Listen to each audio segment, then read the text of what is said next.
meeting to order. This is the Town of Holden Beach Board of Adjustments regular meeting, Town Hall here. Today is September 19th, 2022.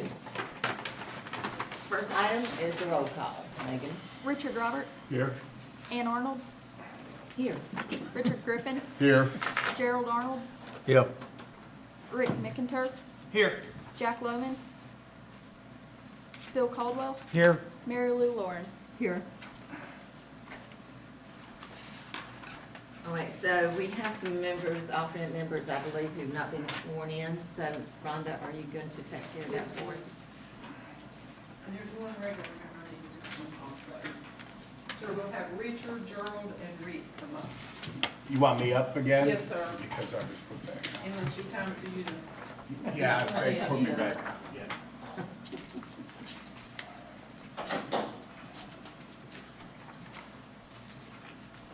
you're gonna raise your right hand, put your left hand on the Bible. Yeah, we'll do it all at the same time. Good, all right. Okay, I state your name. I, Rick McInturk, Richard Griffin.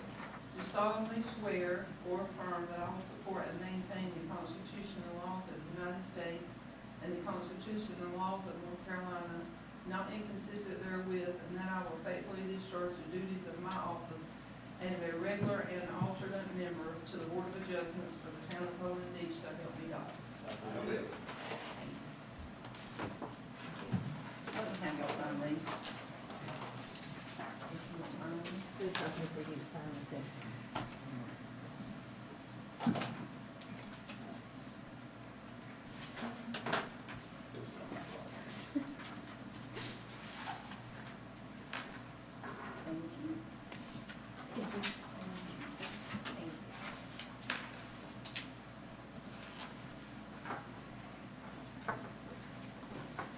The next item added to our agenda is the approval of the minutes from July the 18th, 2022.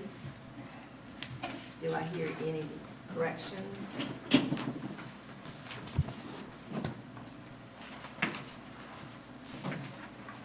I have one. On the third page from the back. Top line. Mr. Evans said, hold on a second, you're not doing it as an appeal. You can put conditions. I think that not needs to be left out. If you are doing an appeal, there are conditions that can be added. Does everybody see that? Yes. I think that not should come out. If you are doing it as an appeal, you can put conditions on it. Oh, that's very good. You're slick. Do I hear a motion? Motion to approve. I hear a Second. second. I second. Motion's been made and seconded. All in favor? Aye. The next item on the agenda is the table case number 05-22 to request a variance from the Holden Beach Code Ordinance, Chapter 94, Section 94.03, C6. The structure is being proposed south of the landward toe of the frontal beam. This request is for 1235 Ocean Boulevard West. And with that, I have to recuse myself. And Richard Griffin will take over as the chair. They already been over the recusal. Mr. Griffin, you already been over the recusal. I guess you already have one. You had a personal interest in it. I sold them the property. Okay. That's a pretty good reason. It's a good one. And that means I have to leave the room. Can't be Okay. in the facility. We have one additional thing that we want to put into the record. It's not a recusal per se, but go ahead. Right, I want to make known that I am the Vice President of the Holden Beach West Property Owners Association. I have been for years. I have never met Mr. Gaston, but I have interacted with Corey online, and I did print out this morning all the emails that we have done. If somebody would like to read them, If that's up to you It's- guys. the applicant here, and I briefly, and I know you guys are generally familiar with the recusal standards and conflict of interest standards, but just in case the applicant's not. Under the new, and I guess this has actually been an ongoing thing, this has been the law before, but under the new version of Chapter 160D, if you have a close familial or personal relationship with the applicant, or if you have a direct financial stake in it, or, and another one of the prongs is if you've got a fixed opinion about this already. You know, this meeting we're having, you're talking about a variance here, so you're sitting in a quasi-judicial capacity, you're hearing weigh evidence. You're not supposed to have ex parte communications with anybody about the application, and obviously you had ex parte communications, but probably not about the application, is what I'm saying. The only, and you can read this, the only thing I did have is that Corey mentioned, well, let me, Who's Corey? Corey is Mrs. Garbati. Oh, hi. All right. Mrs. Gaston, Mrs. Gaston. Okay, Ms. Garbati.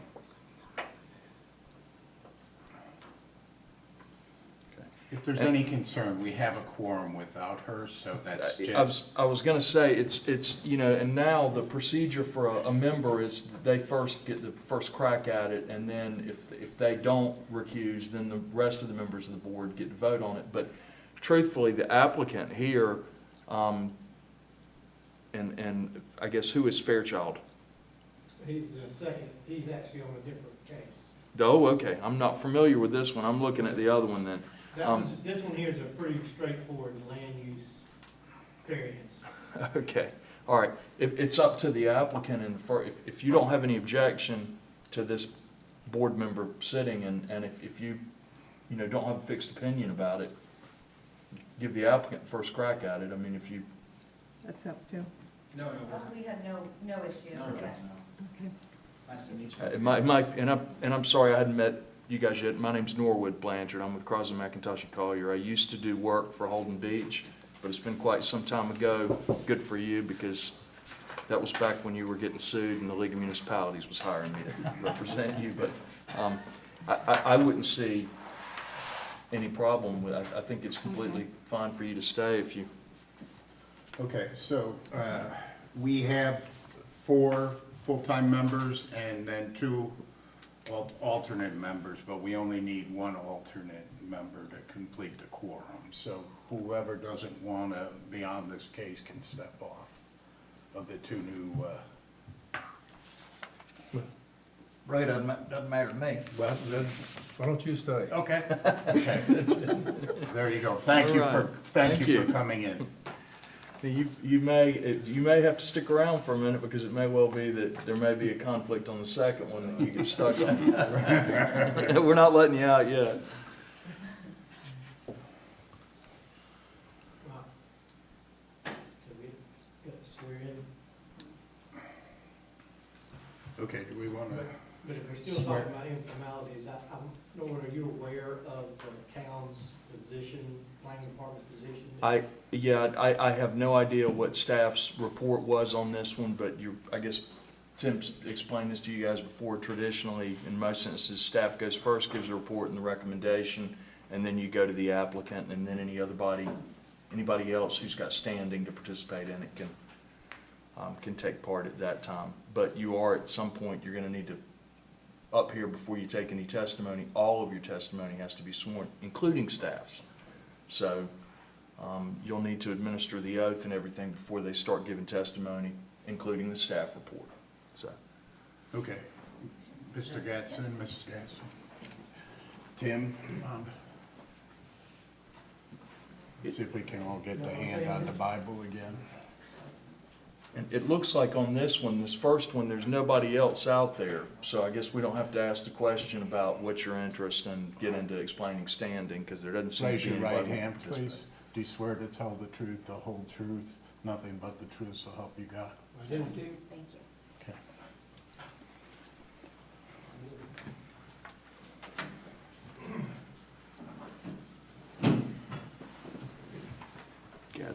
That's this one. Okay, so This case was tabled last month, and the case is to request a variance from the Holden Beach zoning code of ordinance to build south of the toe of the dunes.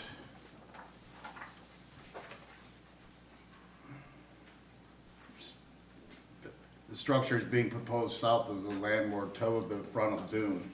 This request is for 1235 Ocean Boulevard West.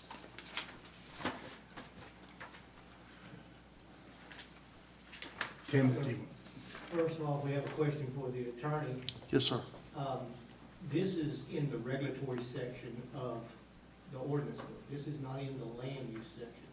Our frontal dune policy is in the regulatory section. Is a variance a proper mechanism for appeal of that decision?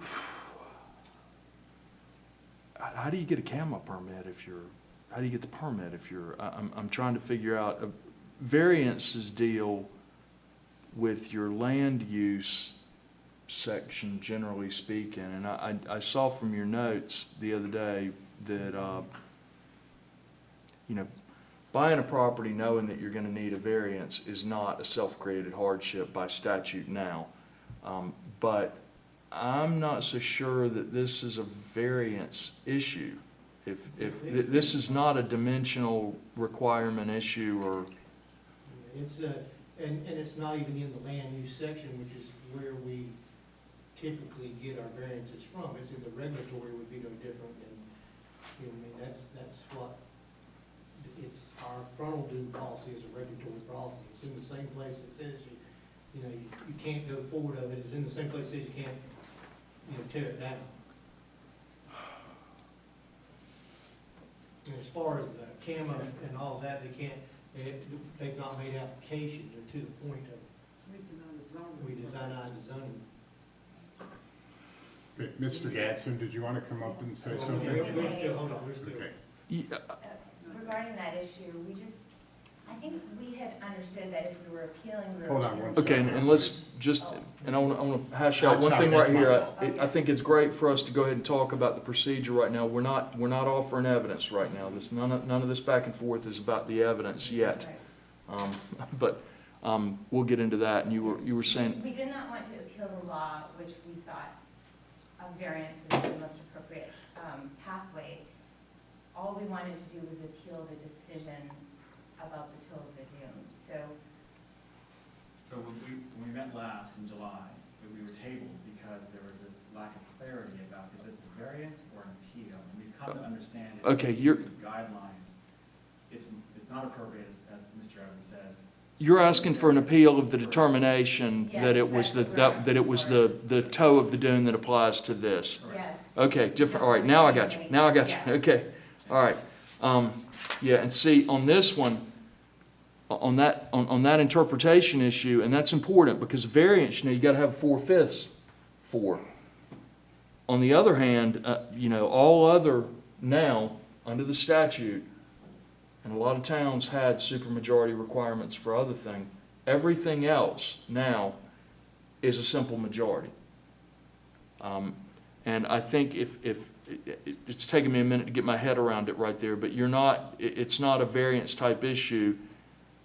The staff's determination here was that the dune means this dune, and you're saying dune means another dune. Yes, I think that's a simple, concise way of putting it. Okay.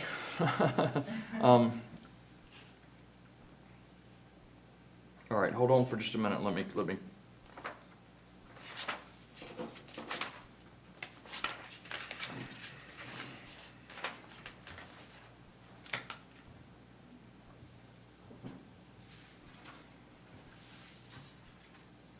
Okay, that's covered by 160D 705, this B in this instance. This is just an appeal. It's an appeal from an administrative decision. As you pointed out, Tim, and you're correct, this is not a variance. This is an appeal from an administrative decision.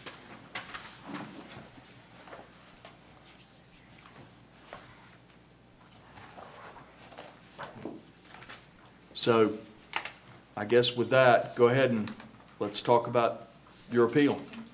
And on this one, members of the board, I would suggest to you that this is this appeal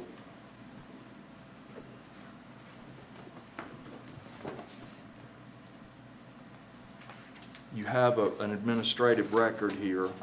If, under these circumstances, I think it would be permissible to hear extra evidence if you want to, but you're just appealing and passing on the question of whether or not the administrative official reached the right conclusion with respect to that regulation. And the regulation that, Tim, at issue here is which one of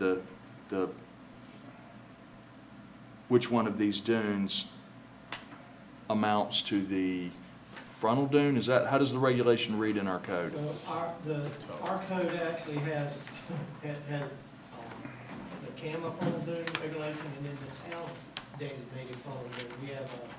We have two different designations. One is for town's frontal dune and then one is for CAMA.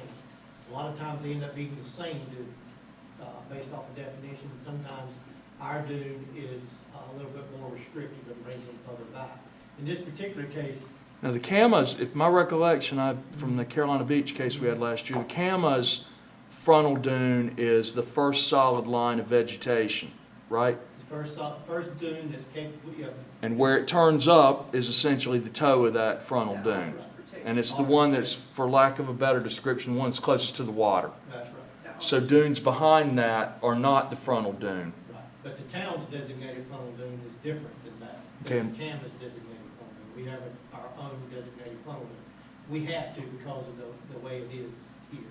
And so the town has its own regulatory rule for its frontal dune designation. It's similar to CAMA's, but then it talks about the way it's designed is the depth and the fact that it has the capability to be the most protective of the structure. So it doesn't just take into account that it's the first dune that's capable of doing that. It takes into account that it is the best dune to protect the structure, is the way it's designed. So we have and it even says in the ordinance that it can be a different dune. Yeah, it says, the definition for the purpose of this section, town's frontal dune shall mean the dunes designated by the town's designee as the frontal dune. Otherwise, they are the first amount of sand located landward of the ocean beach with sufficient vegetation height and configuration to offer protection from ocean storms. Considering the fact that the oceanfront property limits extend to the main high water mark, the frontal dune may be located on private property. The town's frontal dune, although similar, may be different than the state's CAMA designated dune. Okay, if it's the one that's if it's the first one inland that's closest to the, let me see that. I'm sorry.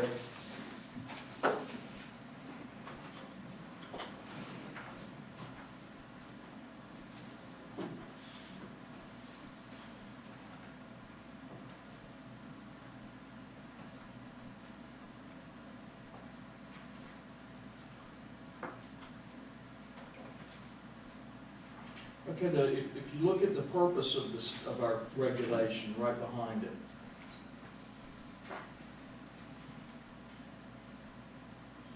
it explains and this is section 94.03, purpose of the frontal dune.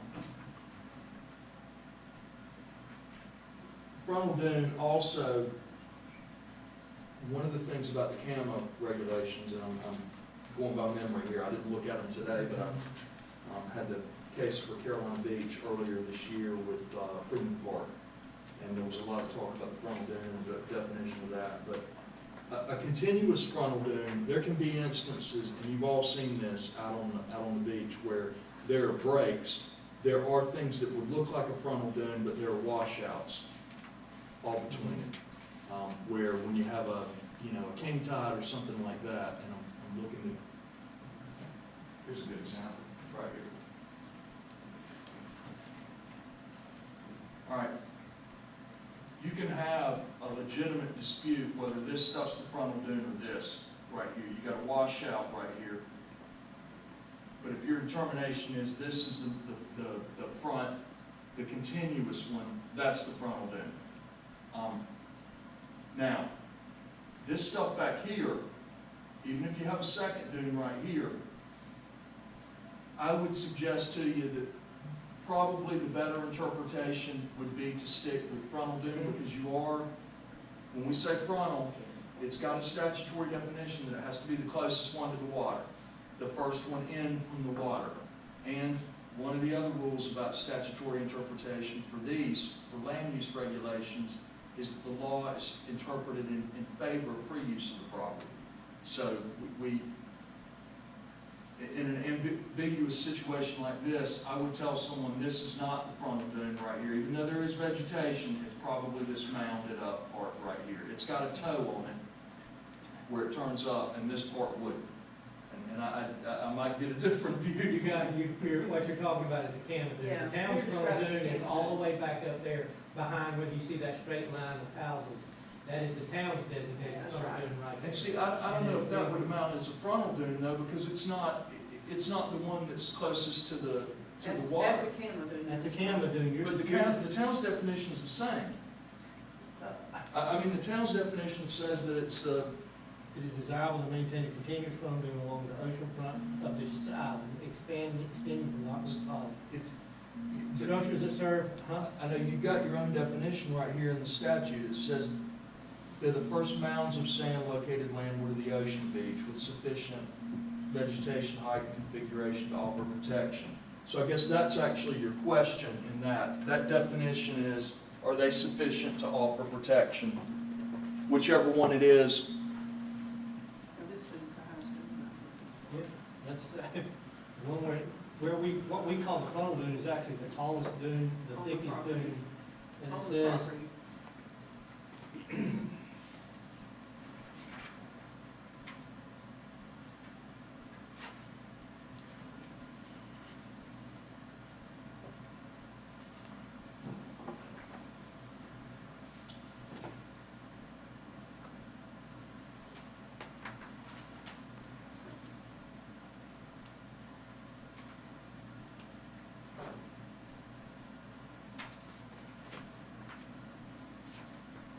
In this circumstance, is the dune that's out closest to the, and I think what we're trying to figure out, the dune that, can we get a copy of that up for the board, the statute you're asking them to, you talking about this? yes, the town's definition of it. They should all have a copy. I don't have one in my packet. I'll give you mine, I know if I ain't. The way that's interpreted, the way that's been interpreted by staff for the last 20 years is that it is the first most substantial dune in order to protect the structure in the series of dunes.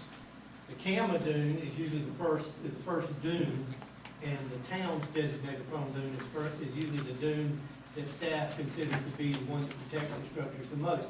If we didn't have that, we would be all the way out there at the ocean on the east end. On the west end, we'd be right up next to the ocean. There's a larger dune that follows that configuration back there. If we followed only the CAMA guidelines, we wouldn't have any buffer out there to the water.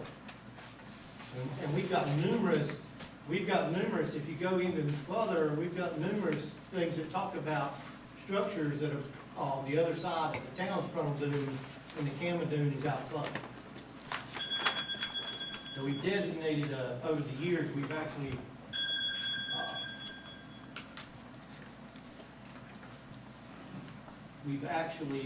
that interpretation has been being upheld and used for the last 25 years on this beach.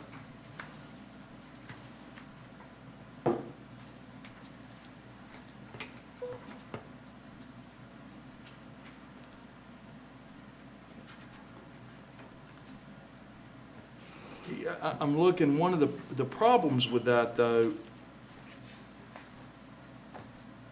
is that it talks about escarpments and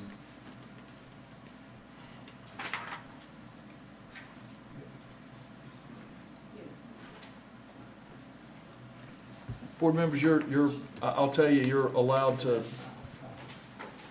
determine He's got. for yourself, but the way it describes it, it has to be the first one. Your job today is gonna be to figure out which dune is the one that's the first mound of sand located landward of the ocean beach that has sufficient vegetation, height, and configuration to offer protection. That's the dispute for you. The staff has an interpretation of it, and a reasonable one, but the statute for us, our town ordinance, is what our town ordinance is. That's its definition of it, is that it's the first mound located landward of the ocean beach, and the ocean beach means the dry sand part of the beach. I can tell you the common law definition of ocean beach is the dry sand part. And then you're looking for the first mounds of sand located landward of that, but that have sufficient vegetation, height, and configuration to offer protection. And I certainly believe there could be 1, 2, 3, there could be 5 of them, of those dunes. You don't have to, if you're looking for the first one, when I say first, closest to the ocean. Because if you had 3 or 4 of them, you could skip over 1 or 2. If you had one that was 30 feet high, like Jockey's Ridge and on the Outer Banks, if there's one closer to the ocean that still offers sufficient vegetation, height, and configuration to protect from storms, that's the one people get to, count as the frontal dune. Yes, ma'am. Does it have to be continuous, all the way down from the westernmost part of the island, all the way down? Not continuous in that sense, but continuous in this section of the beach, because frequently you're gonna have well, I'll give you a great example. You can have a washout from a storm that makes a break in it, like we just showed in that instance on the picture you've got for us. And recall, one of the other things is that dunes move. If you get a little bit of vegetation out there, the reason that you have vegetation out there is so that it captures sand that's being migrated by the wind, and that falls down behind it, and your dune, hopefully, absent people being here and walking on it or whatever, it would move a little oceanward every year. And there are other forces at play. But to use this example right here, at some point behind where these clumps are, sand will build up and the dune will walk forward and should move in both directions like that. But in this instance, you see this is more of a continuous frontal dune than this area right out here. Even though you do have vegetation out there, you don't have a toe, and it's not, as your definition would call it,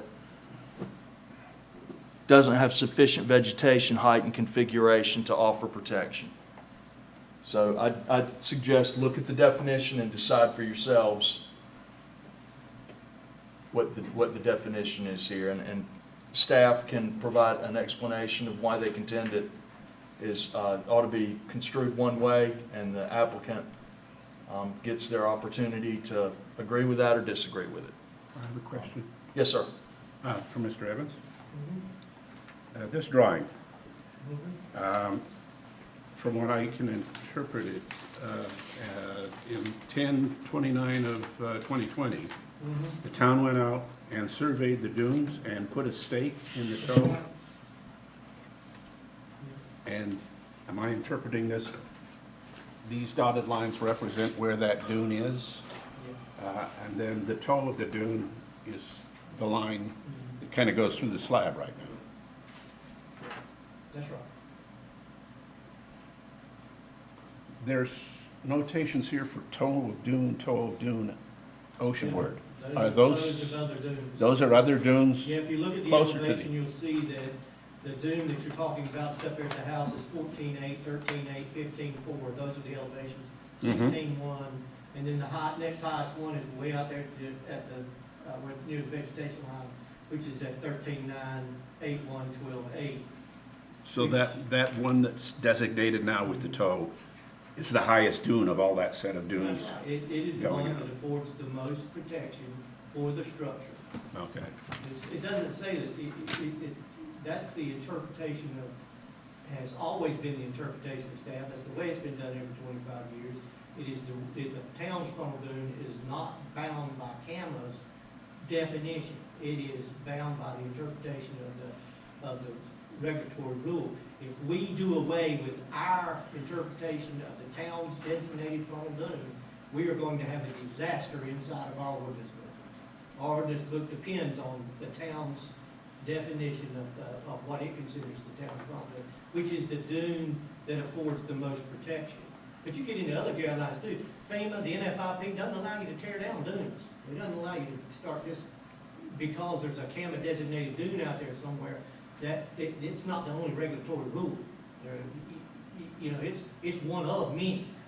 And our NFIP, our ordinance and our CRS is dependent upon our resilience factor inside those NFIPs. And when they come and did our evaluation, they recognized our ordinance as being interpreted this way in order to afford the most protection for the structures. Because we don't use that first line of dunes. Yeah, I mean, you could have a dune out there that ain't but 4 feet high, and then one that's 24 feet high at the structure. It's clear which one of those is, to staff's opinion, affords the most protection for the structure. Just like it is here, it's clear here on the. Now, we were talking about migration. That stake, has that been there since 10/29/2020? Or was it placed there? The Gadsden's had this survey done on 10/29/20, and I believe that they purchased the house on January 5th of 2021. So the time, we staked it, and they knew where that frontal dune was. Thank you. Designated by the county. That answers my question. Tim, at any point in time, did anybody come up with an area that was buildable for that lot? Prior to the purchase of the lot, was there something done that showed? I'm not aware. We don't work off of speculation or speculative, you know what I'm saying? You got to have an official document in our office, an application or something. We've got a site plan here that's got 4/21/2022 on it. If we've had something prior to that, I don't know what it was. Yeah, denied December 14th of 2021. The first time. Does any other board members have questions? Is this lot buildable at all if you don't have I mean, if you don't, the applicant, I assume, is contending that the frontal dune ought to be a different dune than you're talking about. Which one are they asking for? The lot is definitely buildable. Yeah, you don't have this copy with the site plan? Yeah, he does. Yeah. Yeah, that's 40 feet. Yeah, there's only a 25-foot front yard setback, and there's 40 feet off of the property line on one corner. All these houses down there, most of them are sitting on 25 feet. And they're sitting on 40 in one corner.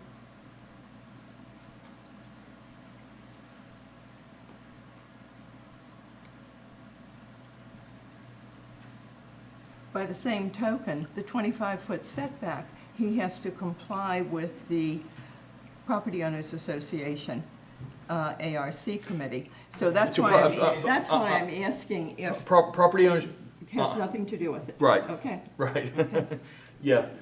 We're only here, we've got blinders on, we're looking for compliance with the town. With the town, okay. The property owners you can have plenty of circumstances where the town's required to give a permit, but the property owners or the HOA have a veto over that because it doesn't comply with that. Okay. But for us, we gotta put our blinders on and focus on the town's requirements. Other questions? I have a comment. I think the last time that we were here, that I had tried to do some reading on where the toe of the dune is, because it's always been confusing to me, and went to some scientific journals to look up where the toe of the dune is. And it, at best, all the time, is arbitrary. I mean, there is no set thing. And I think in the minutes, it even says where you guys, we looked at it. Well, I can go look at it. I have no idea where I would put the toe of the dune, except to say that it is truly an arbitrary thing. It's certainly subjective to some extent, you're right. I don't know that I'd call it, I wouldn't go as far as to say arbitrary, but. And what I'm thinking about in this case is that this people want to build a house and they want to encroach on the dune a little bit. I don't even know how much, I can't even tell how much. And I think in the spirit of the law and what you're trying to do, what we're all trying to do, my question is, if they build the house out in line with the other houses, what is that going to hurt other than help? I mean, it's going to put a structure there to keep that dune from moving on land. I went out and looked at that lot about a half hour ago. There's nothing across the street. I mean, you can't even build. It doesn't even look like you can build across the street. What that's going to do is that house is going to stop the sand from moving. The reason that dune has moved is because it's a slough, pretty much, as far as the wind and everything coming through there. And you're right, dunes are dynamic. I mean, they move naturally. What we do is stop them. This will stop the dune from moving. This is not going to hurt anything, no matter what the law says. I think we need to look at the spirit of this rather than say that house cannot be built on that because the dune has moved towards the street. So I just think we ought to keep that in mind while we're looking at this. The toe of the dune is an arbitrary thing. I can show you this article. They looked at 6 different ways of determining where the toe of the dune is, also by using satellite imagery and GPS. You can't tell. This is not going to hurt anything by them putting their, and I think we said the last time, the neighbors on both sides of you say, fine. It doesn't do anything but help them to keep this slough from occurring. So I think, that doesn't have anything to do with the letter of the law, but the letter of the law is arbitrary at best. So I think, when it comes time to make a decision about this, we ought to keep that in mind. Well, and board members, I want to caution you here, you're being asked to determine what frontal dune means in the town's statute. And obviously we can't, there are other reasons you're not going to be allowed to put it anywhere forward of the first line of stable vegetation. You can't.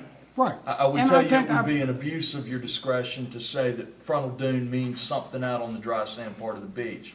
You weren't here at the last meeting, but as you just do have mentioned, discretion to adopt it or to view it the way you're talking about if you do, and it is not without support in the law, it's just a different subjective. Where is the frontal dune? Well, the frontal Right. dune is the dune out front. And I think Mr. Evans mentioned that it moves. Well, they do move, but that's where the frontal dune is. It's out there. But the town has regulations, okay? And as we continue to change variances and everything, then the regulations are very slippery. Well, but that's my point is they're at best arbitrary. Well, they are arbitrary, as is everything that we do. I'm a physician, and there are many different ways of I'd doing prefer you it. use the word subjective rather than arbitrary. Arbitrary means you lack any standards for it. It is objective and not object. Right. This is a subjective view, and as staff pointed out, staff goes out and But they're tries to sort professionals. out what the They're what the best professionals who dune go is out out and there. do that. They're professionals who go out and do that and do it on all home sites, so, you I know. understand that. My opinion is, would you get another professional, they may say it's different.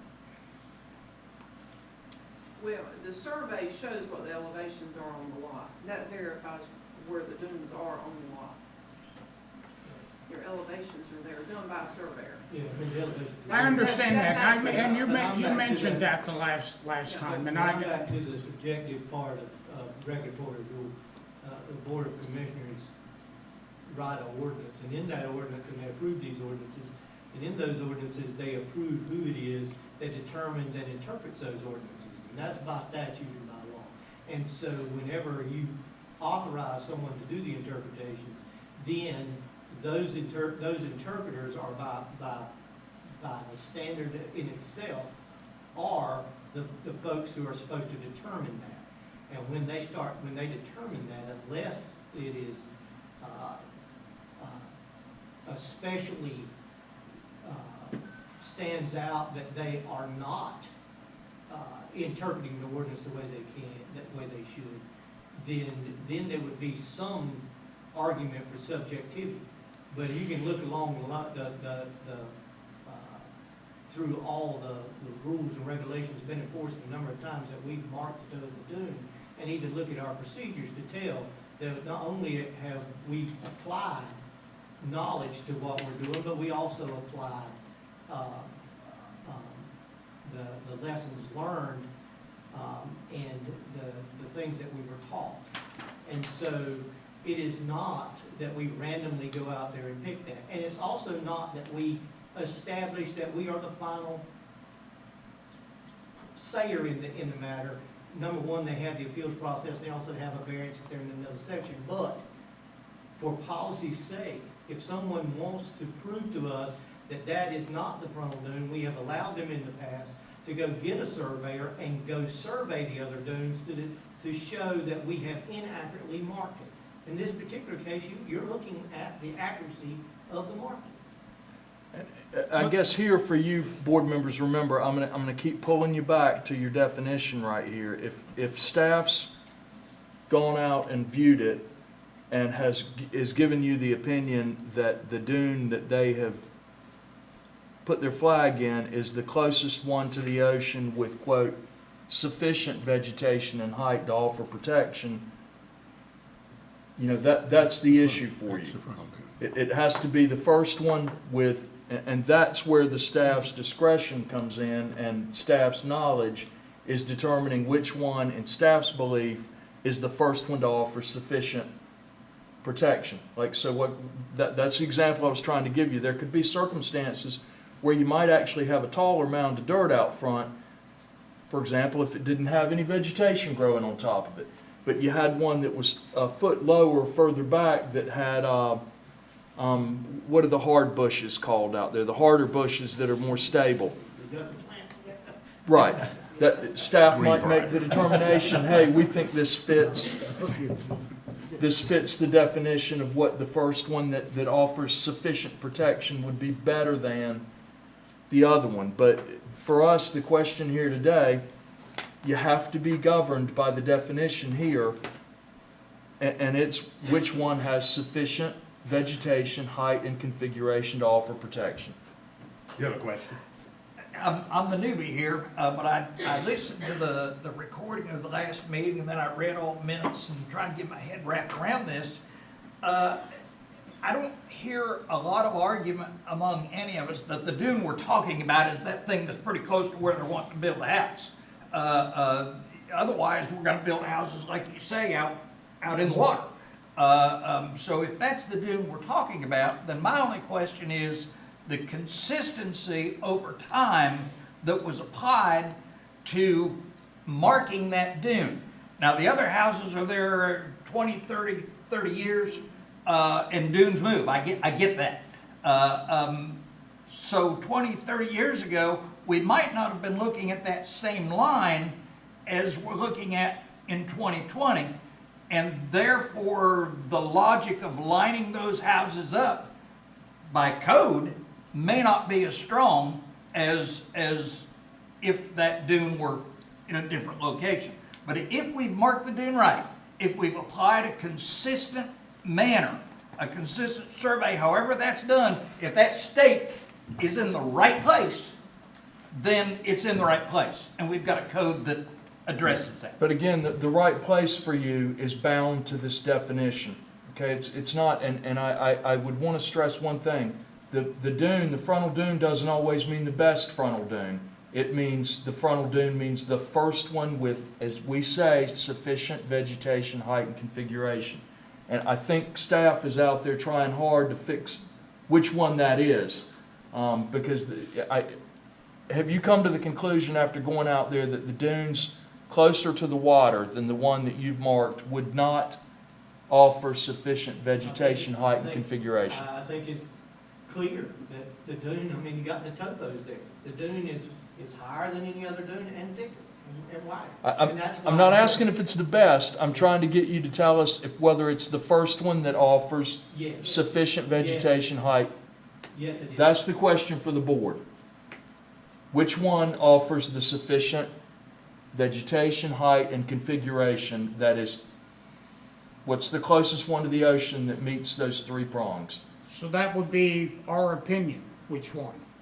Well, you've heard staff's opinion that the one that they marked is the one that meets that But if I'm to definition. interpret what Tim and Rhonda say, and what they The say. applicant may come and offer their own evidence that, no, we think this one that's closer to the water offers sufficient vegetation, height, and configuration. Well, how about if we all go out there and look at it? then? You're not allowed to. You're Not not, allowed remember, to. we talked about that. You're sitting in a quasi judicial capacity here. You gotta go on the evidence that these folks Okay, offer. gotcha. And I that's, understand. Okay. that's the, one of the issues for us here is there are circumstances possibly where we could have differences of opinion about both what the regulation means, but you've also got evidence that you've got to consider. And But we- you've got but- some sworn testimony from staff here. So after that, I would suggest that you know, it's the applicant and any other interested party would get to go. But after we hear both sides.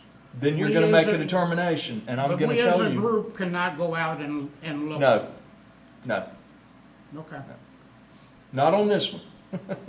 okay. And why not on this one? Because you're sitting, unlike other types of land use decisions, you gotta come into this one with a blank slate. Gotcha. Mind, But and we I'm don't talking have about a this to blank- these people now. Okay. I don't mean that you have to throw out any knowledge you might have of any of this stuff. I I'm understand. talking about as to this particular situation. But after we hear both sides, if we,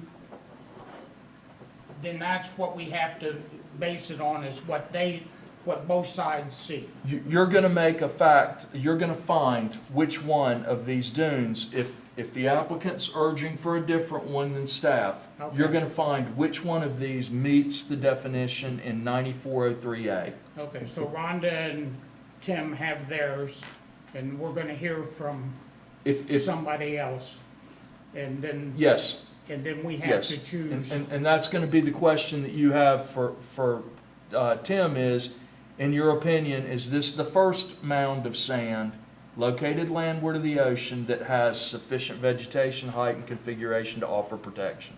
And that's the question. Would that be, Mr. Evans? Okay. Okay, he's nodding his head up. Is that a yes? Yes. Okay. And the applicant obviously can offer their own testimony on that. Okay, I'm fine. Mr. Gadsden, do you want to speak now? Yes, I do, thank you. Mhm. Thank you very much for having us again, we appreciate it. It's nice to see some faces from last time, nice to meet Mr. Blanchard. Thank you. The rest of you who haven't met. I think you're probably all fairly familiar with the case, but I just wanted to offer some additional evidence and sort of reinforce some of the principles that we were trying to explain last time. So it has some slides, I hope you can all see them. This is an overhead view of our section of Holden Beach, and to Mr. Blanchard's point, and as is reflected in the regs, specifically 94.03 A and B, the frontal dune is the first mound of sand located landward of the ocean, sufficient vegetation, height, and configuration to offer protection. Okay, so this is. Can you point on there if you're gonna show them in a particular?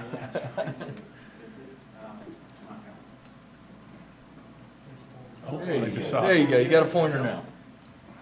I have to advance the slides.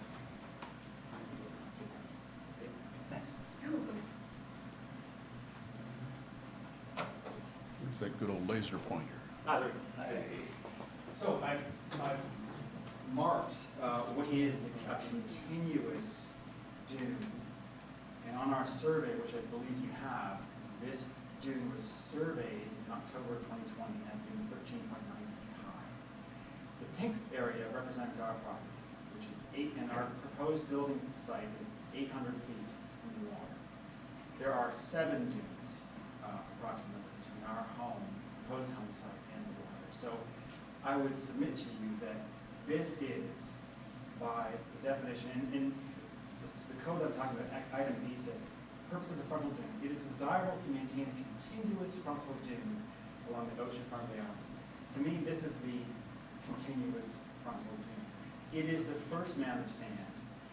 And the stable line of vegetation is just seaward, actually, of this line. And trust me, I'm well familiar with the FEMA and Canada guidelines. I've read them in detail. So you can actually see about halfway back from that yellow line to our proposed home site, there's a big section of shrubbery and bush. That's been there for years. I mean, that is stable vegetation. The ocean, there's no way that a dune near the street is conferring the same level of protection as that one in the line. So it is our opinion that this is the relevant dune as per the language of your code. I can't actually find anything in the language about a quote-unquote town dune. So we ought to just go by what the code says, which is the first mounds of sand located landward from the ocean with sufficient vegetation, height, and configuration of protection. So that's that. And I do want to reemphasize what Mr. Blanchard said, which is it doesn't have to be the highest. It's just the first one. Now the one that we propose to build up against does have some sections of it that are 15 feet high, I think edging on 16 feet high. But that one that I marked in yellow close to the beach is 13.9. It is very high. It's not 4 feet. It's not 5 feet. It's 14 feet high. So this is our home. This is our property. The yellow line represents where the tow was staked back in October 2020.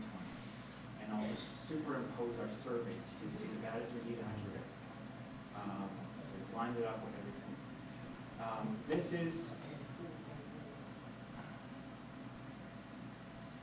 This is the apparent position of what the town officials are calling the town dune for the survey. And I'll superimpose the survey to show you that that's an official document. Now our neighbors have built their homes up to, and apparently according to the survey, sort of encroaching on that dune. And it's not our intention to destroy the dune, to build on top of the dune. We recognize and want to comply with the spirit of the regulations, which is that we just want to build in line with our neighbors and enjoy the same privileges and sight lines that they do. And I don't think, to your point, sir, that us doing that would harm anything. There's no, our building in line with our neighbors poses no danger or threat to the property or to life because of how long our property is. And so there's what we would have to do if we were complying with that tow. So it juts out significantly, and that's all we want to do is just build and a line that connects the fronts of our homes. So I just want to bring to your attention several specific and extenuating factors that have some bearing on this. We do not believe that the town dune has actually shifted. If you look at the aerial photography, we had somebody with a drone take this picture. So that is the dune that we're really talking about today. And you can see that the seaward toe of that dune and the crest of the dune is continuous. 1231, 1233, 1235, our property, and then onward. So it hasn't actually moved in its entirety northward or toward the street. There's a different view showing the same continuous dune that hasn't, the front part hasn't shifted up. In fact, drifting sand has piled up on our property behind the dune. And this is the picture I really, really wanted to show you. And so what you can see here is, looking obviously towards the ocean on our property, where the star is on the property is the location of maximum slope change. And I'll highlight that definition for you in a minute or two. But that's where you can see Mr. Carpenter's property at 1233 goes along, it's flat, a little putting green or something there, and then all of a sudden it goes up. So that's what we believe to be the bottom of the toe of the dune. You can see on the right-hand side of our property that there is some accumulated wind-blown sand and some shrubbery that's developed there over 20 years or so that our neighbors have had homes and wind and rain has pushed some stuff through them. But that sand does not, and the shrubbery does not, it's just sort of falsely elevated our property in that section of our property. It doesn't represent part of the structural integrity of that dune that would protect property and life. Again, so we don't want to build in front, we don't want to build on top of the dune, we just want to edge up, just as, and these are our official plans. The blue ones that we propose, the red ones were we to have to comply with the proposed state.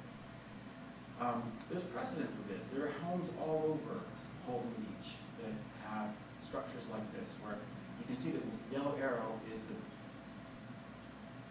the bottom of the slope of the dune, but the porch and in fact a third floor living area extends up to and encroaching up the landward slope.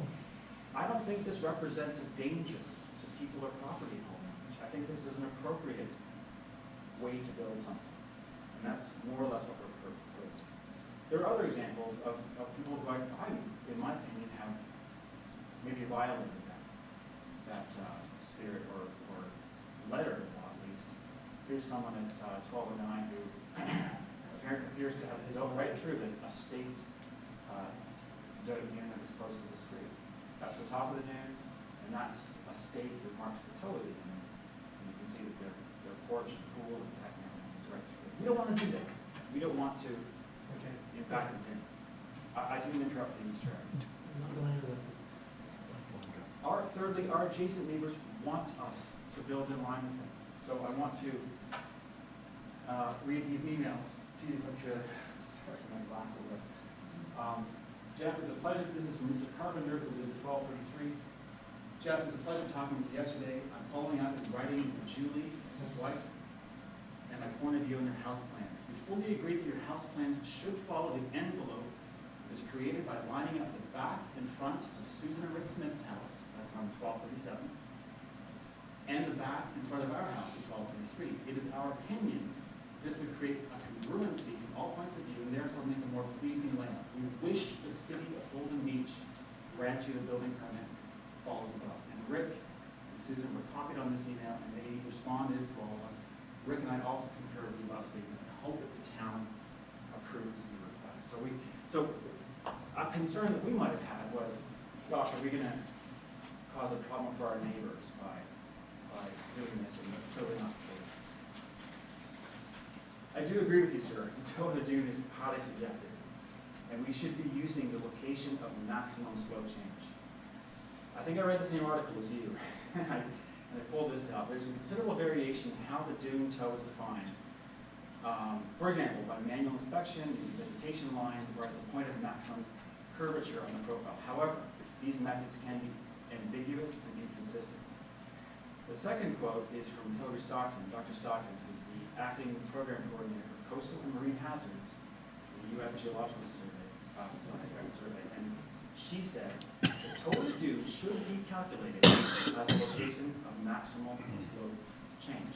So remember, on our property, I submit to you, that point is where the yellow star is. And you can see if we were to imagine the contour of the dune there next to the carpenter's house, it's dune-shaped, more or less symmetrical. And then if you go over to the right-hand side where our apparent toe has been staked, I believe that the town officials have just made an error in staking it more close to the street. It's not the point of maximum slope change, it's just where a bunch of sand is blowing around. So again, that is,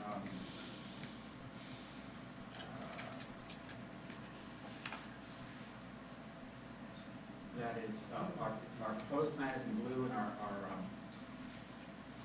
the red is what we would have to do should we not succeed with this appeal. But in summary, I would love to ask the board to let common sense prevail in your interpretation of the town's ordinances. We don't want to farm anything.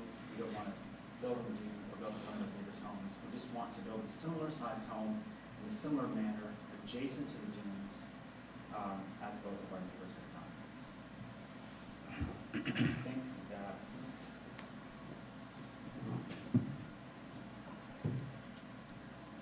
all I have to say. So I might just say, lastly, if you agree with the interpretation that the dune that's 13.9 feet closest to the ocean is the frontal dune, that's what we had interpreted when we purchased the property. We support that. If you would agree that Tim and Rhonda's statement that the dune that's 16 feet high, District Road is a dune, we would implore you to look at the street side and note that we don't believe that's the correct toe of the dune in that circumstance. That's our summary. Okay. Can you leave that up? Because I want you to go back to the one when you, because I want to. If the applicant's done with their presentation, staff can go back and ask questions, or you can do the other way. Obviously, when you're done, you'll be able to ask questions of staff. Yeah. Can you go back to this, we'll start with the slide where it showed the home with the stake, the survey stake on top of it. Yeah, I think I can agree with that.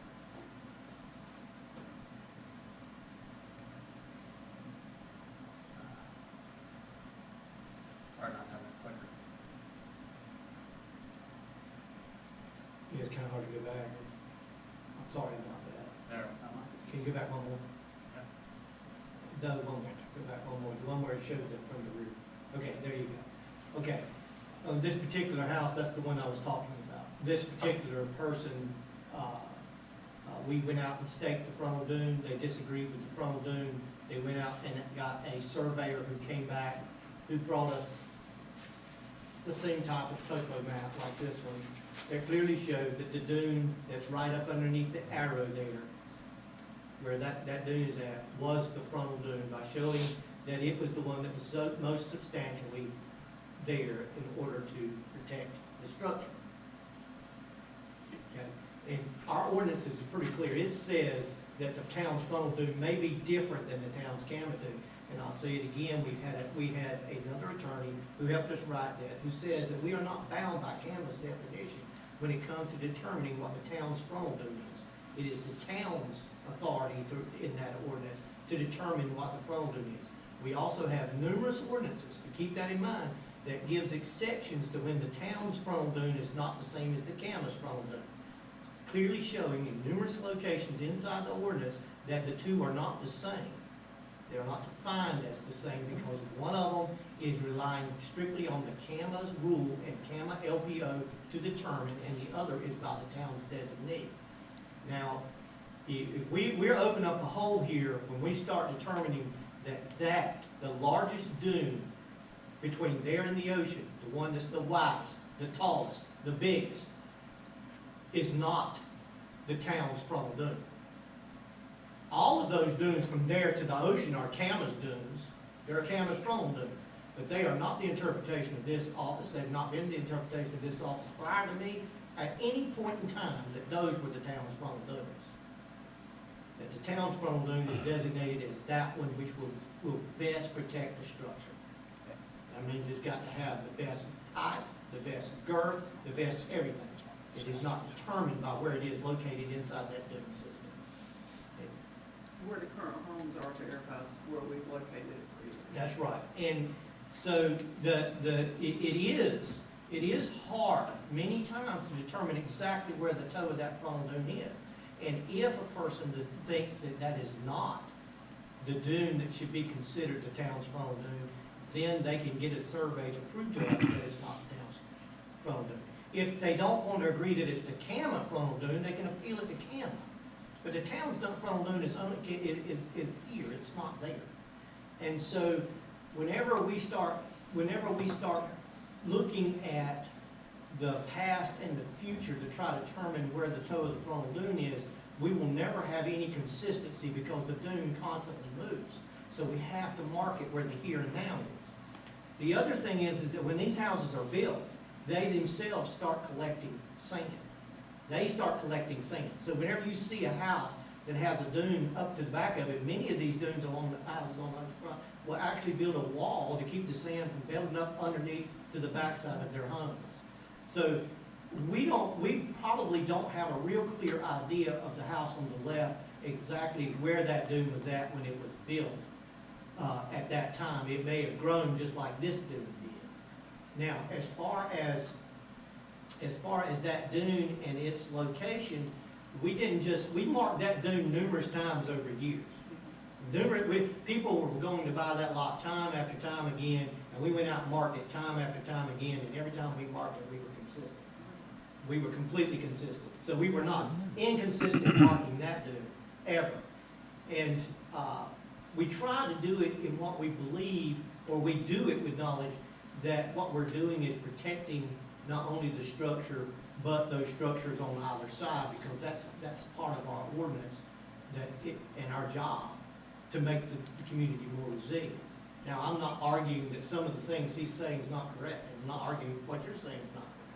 What I am saying is that whenever you give staff a task to do it, and we do it, and we've been consistent with doing it, and we tell you what our policy is in order for you to make us believe that it should be something different, then that's the consistency. The consistency is that, yes, he showed you a picture of one that where the dune probably stopped, and we have several of those, where you have this big old dune and then no dune. And guess what? It's the next one. Or we have a dune that's sitting right there, and it may be tall but doesn't have any depth. Do you follow what I'm saying? Or it may be deep and not tall, and the next one may be tall and have some depth. And so we have to determine which one of those is the one that is best served to protect that structure under the town's ordinances. So I would say that that it is a shame. It is a shame that someone can't build what they want to build. But at the same time, it's a risk you take, especially when you already know where the toe of the frontal dune's been marked. I mean, he's the one that had the survey done. We marked it.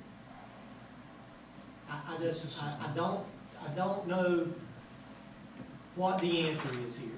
I don't know. I would hate to think that we're going to start moving stakes after all these years on a survey that was done months before the lot was bought.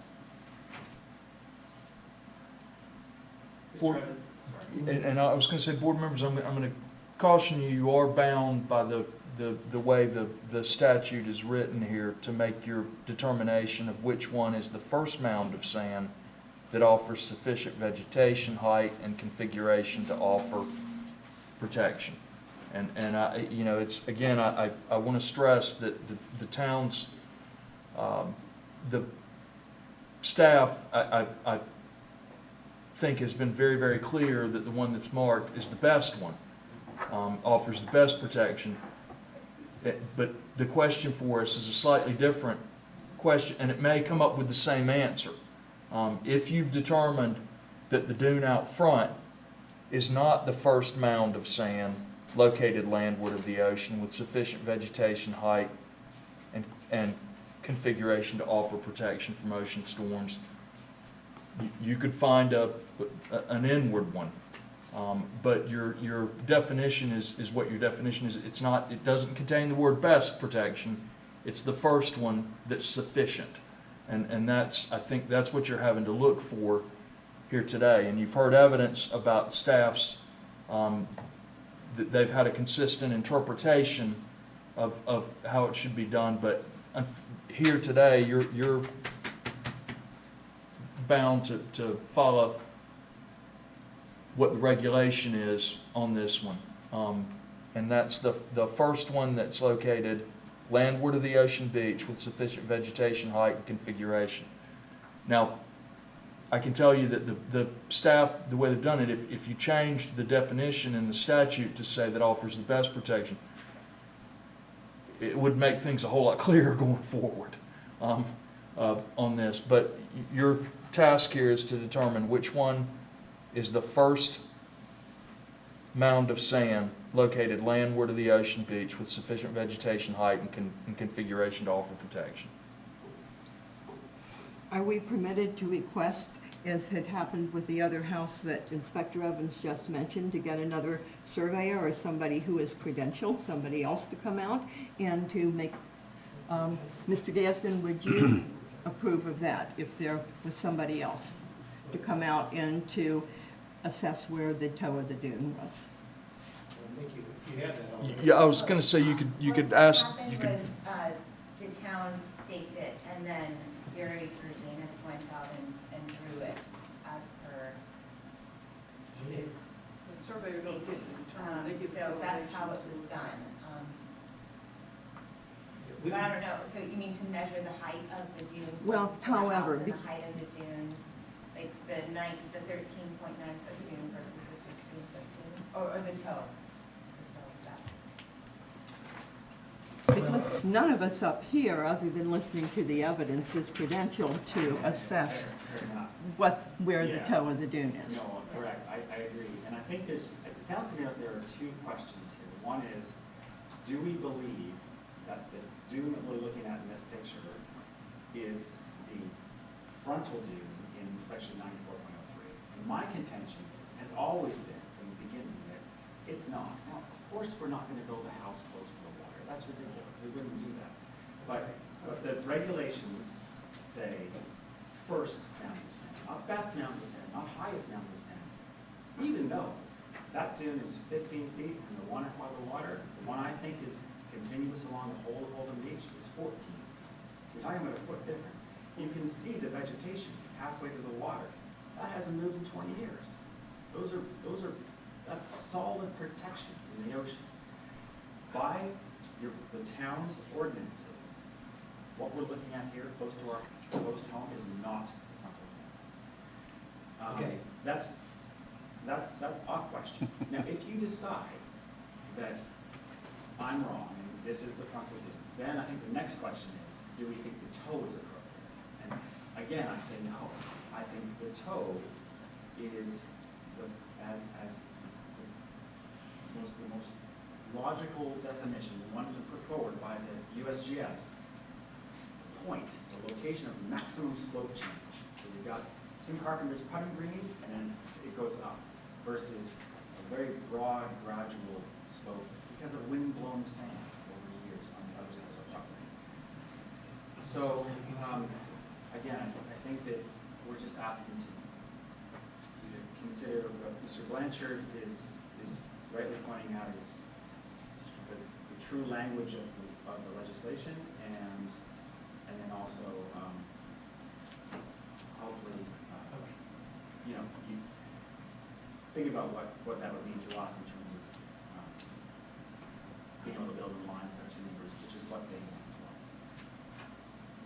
well. So to make sure we're both all considering the same questions here, the applicant, you've got, you're challenging both the determination as to where the frontal dune is and where the toe is. That, okay, all right, and Well, and then I have a couple questions, because he talked about his interpretation. What experience, how many toes of dunes have you marked? 0. Okay. How many toes of dunes have you marked, Mark? Hundreds. I'm right there with it. Hundreds, I'd say we probably mark thousands if you want to be true. Probably since I've been here. So, who would be more qualified to interpret where the toe of that dune is at? I would respond to that by saying, I'd love to just remind everyone in this room that according to the guidelines for how the Board of Adjustments conducts its business, the board, quote, should give due consideration to the professional judgment of the zoning administrator, taking into account his or her training and experience. But the question of what the ordinance means is a question of law, for which the board must make its own decision. I'll repeat that last line. What the ordinance means is a question for which the board must make its own decision. Tim is welcome to impress upon you all manner of dangers and hazards that would occur if you were to grant us this appeal. I reject that. I think he's scaremongering, and I think he's trying to, I don't think he's being fair. I think he's trying to obscure the issue here, with all due respect. I think you can see what's plain in front. Question. I think you've summarized the two questions really well, and that goes back to my question of consistency and how we've gone about marking these dunes over the years. If we were to accept the argument that the dune we're looking at there is not the dune that we need to consider, then the dune we would consider would be 40, 50, 60 feet out a little further. If that's the case, why are there no houses sitting out there? And I think we've historically used that dune as the measure. And as long as that stake would be put in the same hole, no matter how that measure's taken place, then you know, I would hate to open a door up with the definition of that law, with putting a house out there 40, 60 more feet, you know, to the front. I agree. If we can move that stake, I'm all for it. Yeah, I agree with you. I think that this is, and as Mr. Blanchard pointed out, this may be a task for you all later on in terms of addressing that language change in the ordinance. But as it stands today, that my belief is that that is not the frontal dune. Okay. Okay. Are we ready to vote? I still have a couple of questions about consistency. If that has been the toe of the dune for eons, how come there are so many exceptions to that rule in the photographs? What exceptions? The pictures that he showed where people Those were aren't in. exceptions. Those are not exceptions to that rule. And the They- one stake that's shown is not our stake. That's not our stake. That's a surveyor's That is stake. surveyor's stake for a property line. We do It's not not put our any stake. stakes on top of the No, dune. we don't. We have no reason to put the stake on top of the dune. Okay. And as far as consistency goes, if you want to know about consistency, other than that one that he points to, we've never had anyone else ever appeal decision of where we marked the toe of the dune, and we're doing it daily.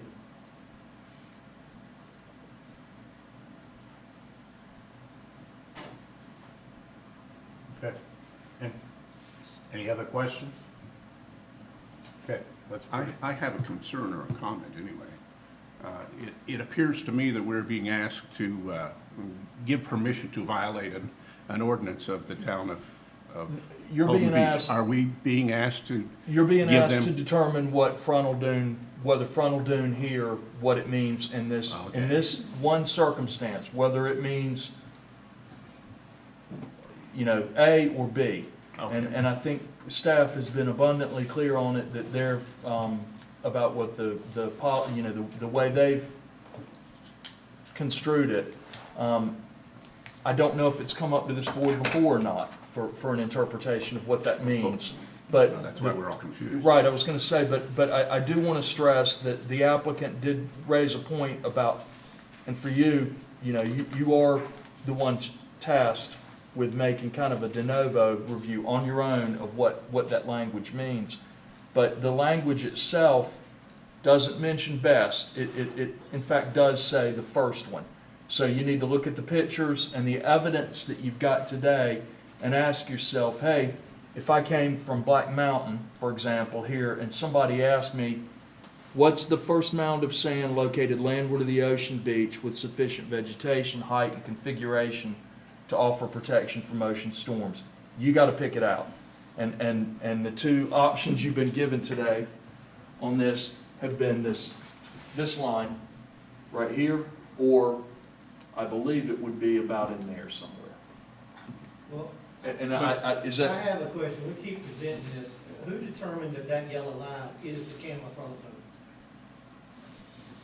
We keep, that's evidence. I want to know who determined it. Because I got a camera officer sitting right here.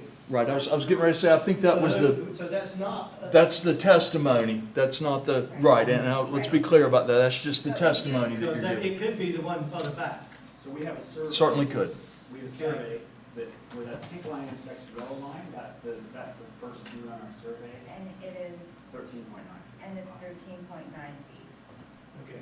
So And I hate to do this, but, because I really do. But I argue the differ between best and provide. The ordinance says provides, the best. It says provides, it does not say best. it says provides. The one that provides Sufficient. for sufficient. So if the first one doesn't provide sufficient, then it's actually the one that does. We've been through this language before. Yes. And I would. Not with, no, I'm talking about with another attorney that presented this ordinance to the board. Understood. And I strongly contend that the yellow dune there provides it's sufficient height, vegetation, and configuration to protect the land.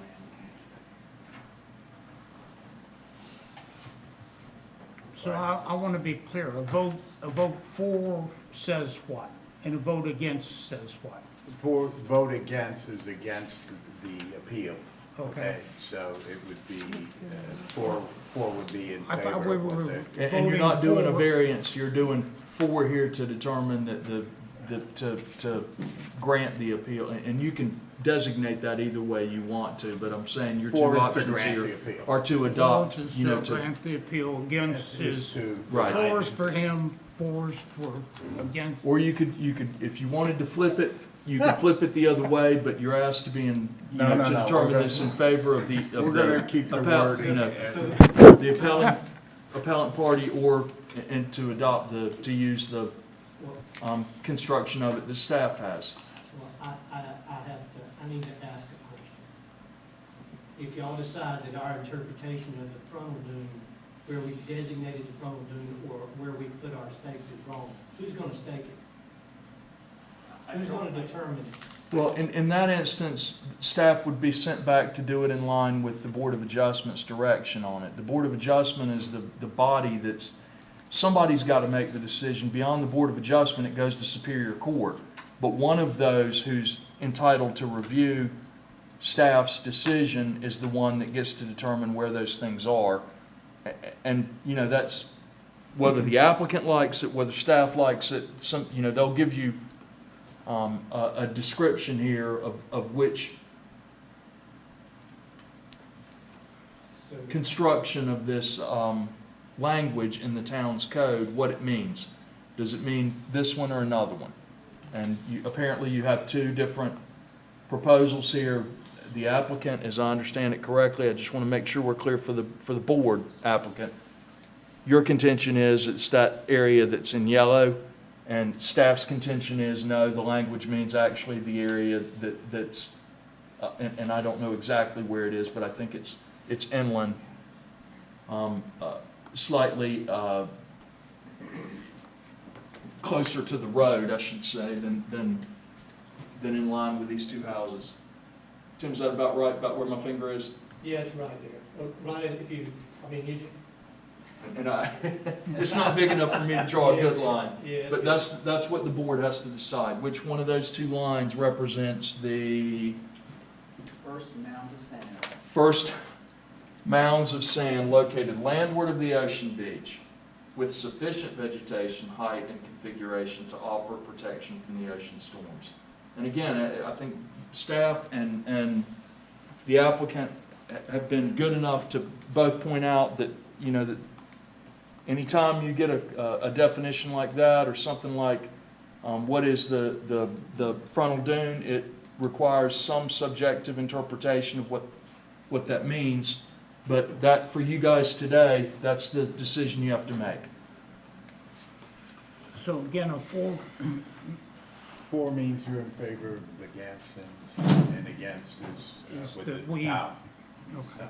And this isn't an interpretation, one way or another, to rule from now until the end of time. You've got an applicant here to decide this for, not a bunch of other people that you're deciding it for. So, you know, you may find a house 6 houses down where it means, you know, you could come to a different decision-making body could weigh the evidence here differently and determine that it was something slightly different. But you've got to decide the appeal in front of you. Okay, are we ready? Ready? Sure.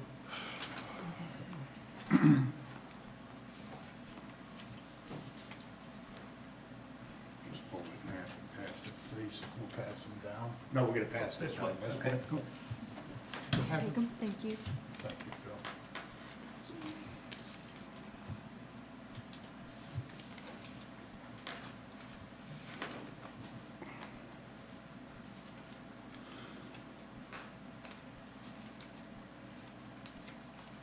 Complex. Yes. 4 out of the 5 members are against the case, and 1 out of 5 members are for the case. Just for our records on this, can you tell me who those are so we can get the minutes correct on it? Yes. 4 was for Bill Caldwell, against was Richard Griffin, Mary Lou Lauren, Richard Roberts, and Rick McIntyre. Okay. If you can record, I assume the clerk handles the minutes for you guys. Yes. All right, good, because we're gonna, you know, have to give a written decision on this so that, Yes. good. All right, let's see if we can get Ann back in for the next case. We appreciate your patience.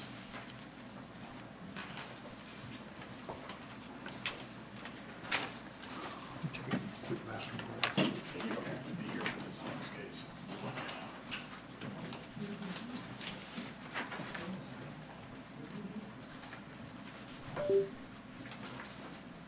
What do we do? Where's everybody going? I mean, I guess we're taking a break. Oh, I don't know about that. Is there any water? Is there any water up You there? probably went to get Ann. I didn't hear. Do we have any water? Y'all probably need a break. Lord, we do. I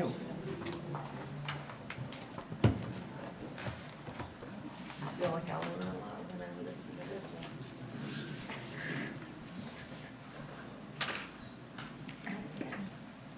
it was complex. Very complex, no doubt about that. It's a matter of interpretation, and it was 4 to 1. And I was with the couple, and everybody else was against it. Okey-dokey. But it just, you know,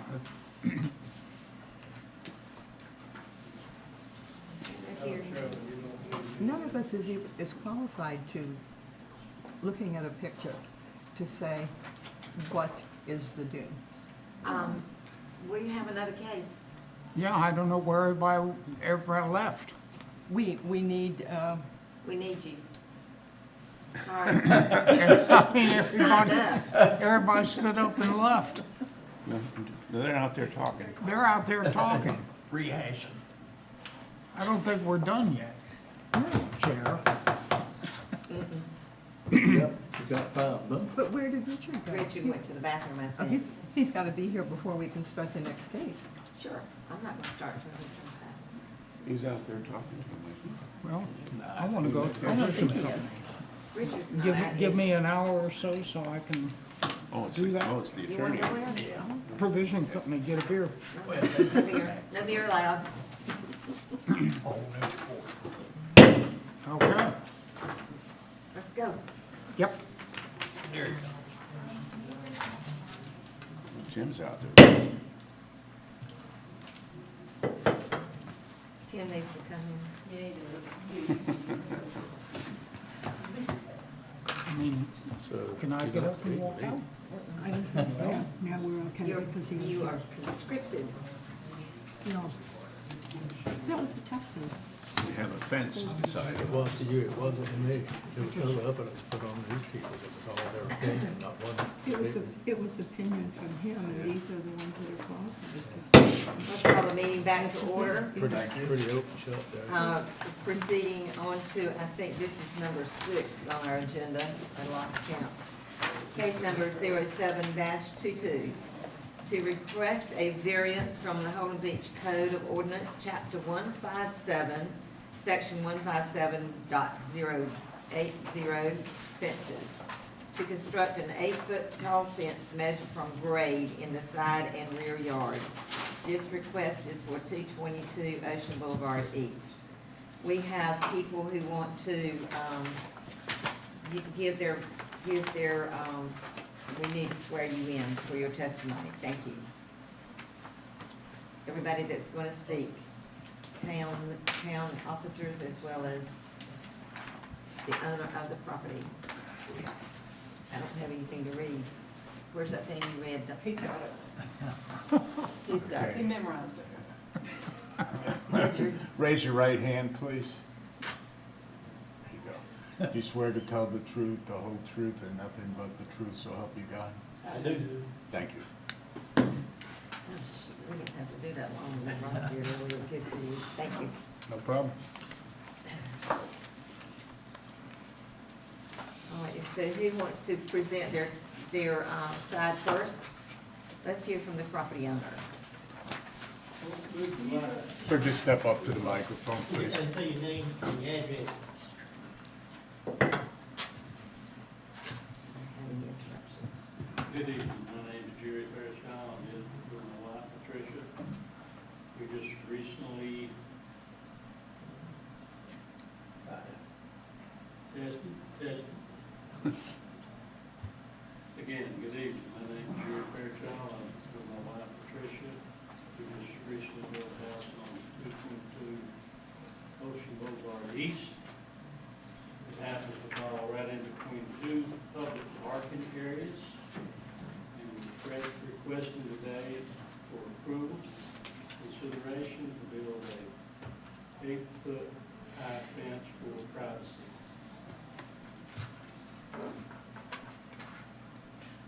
Question, do you currently have a fence? We do, but it's only 6 foot. Is it a, We'd like to extend it. is it like a vinyl fence, or? No, it's a wood slat fence. And you think the 2 extra feet will? Absolutely. You know, for the most part, there's very considerable people here on the island that comes to public parking, but that's not 100%. And for that reason, we would like to have the additional privacy. I mean, we've had people get up in the back pickup trucks and, you know, hey, nice pool, can we jump in, this kind of stuff. I mean, it's rare, it's very rare, but it does happen. You said you recently May I ask a question? You said you recently just built the house or purchased the house. You built it. Was it prior to the town's consideration of public parking, or was it? No, the parking was there, and we realized that. So the parking was there, so you were fully knowledgeable at the Yes. time that the parking was there, Yes, and you knew the ordinance. Yes. That was 6 feet, okay. Is the fence that's there now a new fence? Yes, sir. Okay, so you've constructed what's there now, Yes, sir. and you need to go up 2 more feet is what your request That's is? the request that we're making. Gotcha. And again, this public parking is on both sides of our home. And you're just asking for the high fence on one side? No, sir, On two both sides? Yes, sir.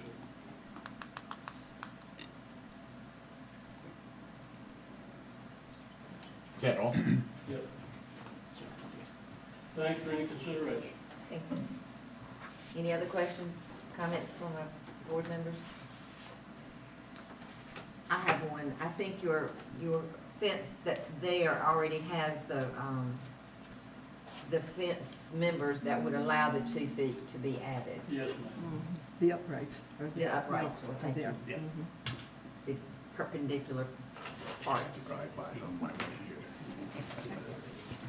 right, if there's nothing else, Tim, you want to cross-examine or give your case? The only thing I can say is that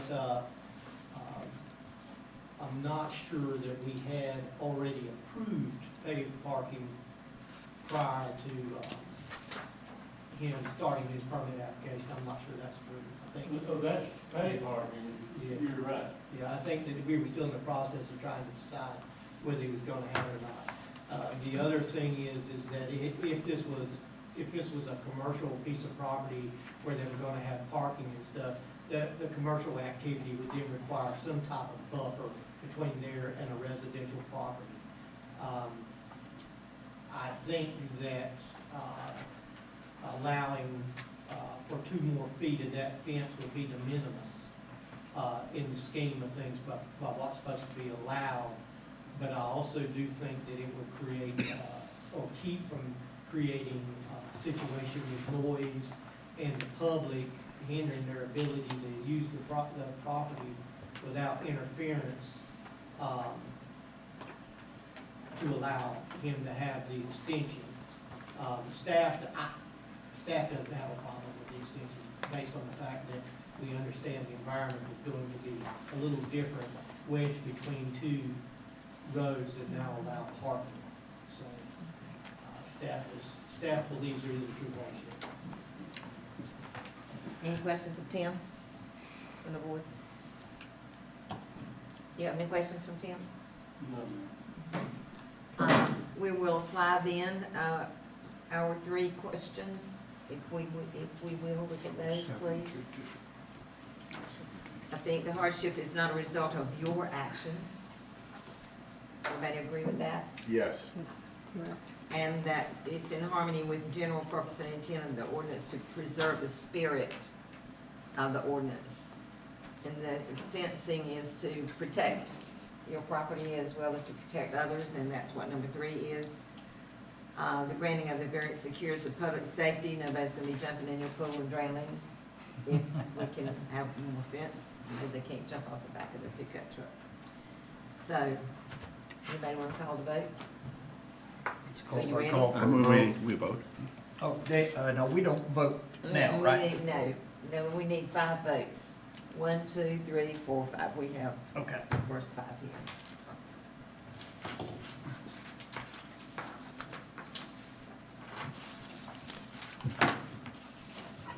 Are you voting? Am I voting? I now? don't you're not think so. voting. No, you're not voting, I don't think so. Okay.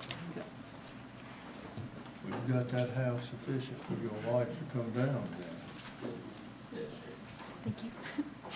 House is here. Got a couple more coming. All right, thank you. They went that way. They went Oh, that they way. went that way? She looks at it. Here we I don't get to read the answer. I didn't.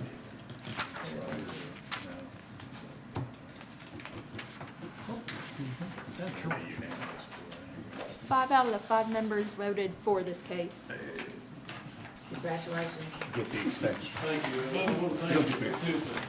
Number one, for the approval of, number two, the history lesson on Holden. I'll tell you, I actually went down and looked at your place. Whether you wanted that lesson or not, you got it, right? I didn't get here, but I will the rest of it. Don't mess with those dunes, though. And make sure that you know that this goes with the land. Anybody ever questions your 8 feet, there'll be a letter sent to you from this board. Do people, I went down and looked at your place on Thursday, you're in a unique situation. Do the people that have to park on the left side walk out in front of your house and back in to Well, go they across? they actually try to use a shortcut. Go over the dune? And unless I'm there, Yeah. and the neighbor's there, they'll stop them. But yeah, they'll go over. That's gotta be an I was aggravation, down I there think. And yesterday.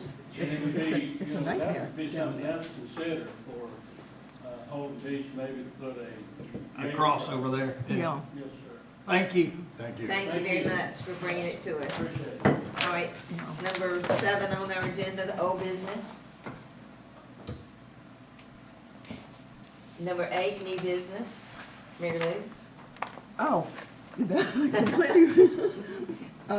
I would like to suggest that the minutes come out from the meeting as soon as possible, so that it's all fresh, not waiting like it did until close to the next meeting. So if the minutes, if they're being transcribed, if they could just be done, and let's say within 10 days, if it would be possible to do that?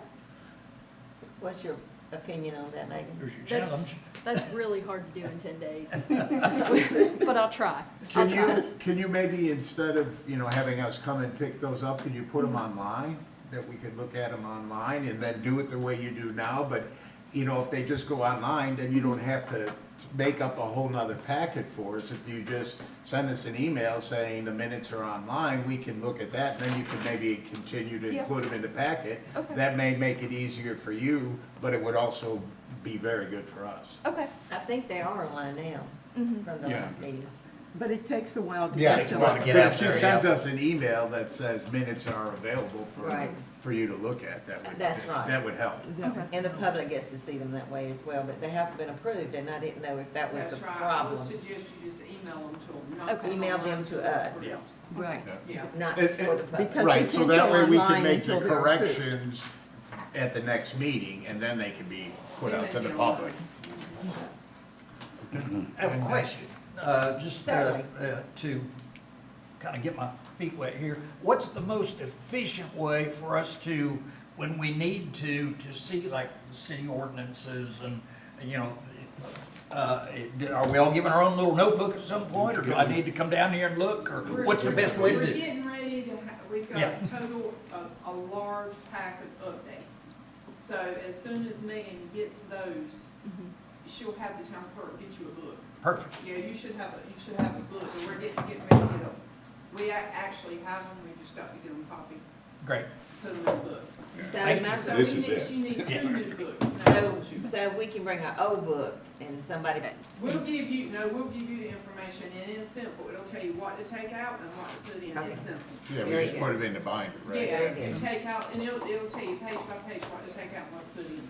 well, may I ask a question, Rhonda, of you? I've been going online and That's what going to that site that has them printed out for the town. And Tim brought up that they might not be up to date. Is that, You have to go look to see what's been adopted. You have ordinances online, but there's been a lot of changes, you have to go to where the changes have been adopted. you have to go all the way through? Oh, I where didn't the know changes that, are? because But I've you're been getting going ready to get online too. All new you get books. all new